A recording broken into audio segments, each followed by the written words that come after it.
T1 indefinitely suspends players' streams due to DDoS again. DDoS again? Is with deep frustration that we announced the indefinite suspension of our players' streams due to ongoing DDoS attacks. Like, how can this not be fixed? It seems so like I thought the whole idea. So what people said was that Vanguard was going to stop this. That the only reason this was happening was because Vanguard was not released yet, and that when Vanguard was released, there wouldn't be the same ability to like track IP based off account name. Vanguard is out. I assume Vanguard's out in Korea. It's out in the United States. And still, players are getting DDoS based off their league accounts, as far as I understand. The league account is somehow in Korea, you can get the IP of a player from their league account, which I'm pretty sure you can't do. At least you can't do it as easily in the United States or Europe on other servers. There's something about the Korean server explicitly that has this problem.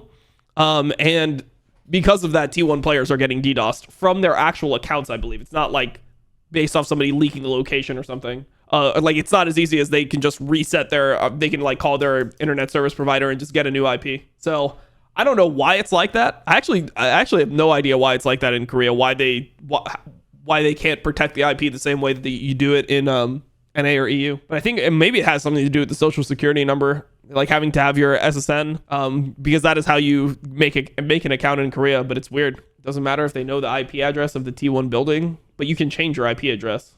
You can change it, and you can change your location. The problem is their accounts. Okay, it is our players, coaches, and staff deserve heartfelt appreciation for their resilience and professionalism despite the severe impact of these attacks that have had on their preparation and training.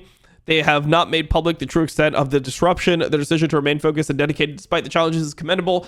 While some may perceive the inability to play solo queue as a minor inconvenience, it is a critical component for high-level pro players in Korea to stay sharp, adapt to the meta, and maintain peak performance. During MSI, a collaborative effort with Riot Korea led to the implementation of a solution at our HQ to prevent DDoS attacks against our players. While this measure has protected our HQ from further attacks, the issue was shifted with the accounts of players playing alongside our team now being targeted, disrupting our live stream solo queue sessions. This situation forces us to pause streams, resulting in significant financial implications for our organization. Somehow the players' accounts are now protected, but it's still the same problem of people are able to get your IP based off your league accounts. So now people are just doing it to the teammates of the T1 players, and they're ruining T1 games by making every game a 4v5. So they still haven't figured out the main issue, which is that you can get people's IP from the Korean client. Kind of anti-DDoS filter on the T1 building. The teammates have no such protection. Yeah, I don't know. I actually don't know too much about, like, I know the basics of what DDoSing is. Like, I understand that what you're doing is you essentially just like overload somebody's IP by sending like a bunch of like information to it or whatever, and that ends up crashing their internet. I know what DDoS is.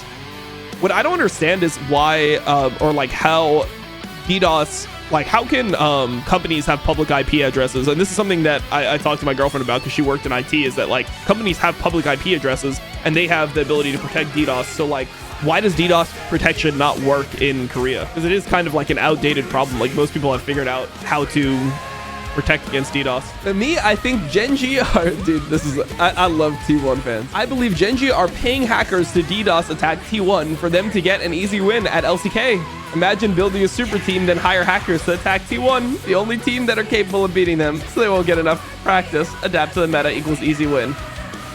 Honestly, bro, maybe Faker was getting DDoS at MSI. It kind of looked like it. I'll be honest, I was watching it. It looked like he was kind of getting DDoSed in lane when he was playing versus Cap. Shit was pretty sus. How deep does it run, bro? How deep does it run?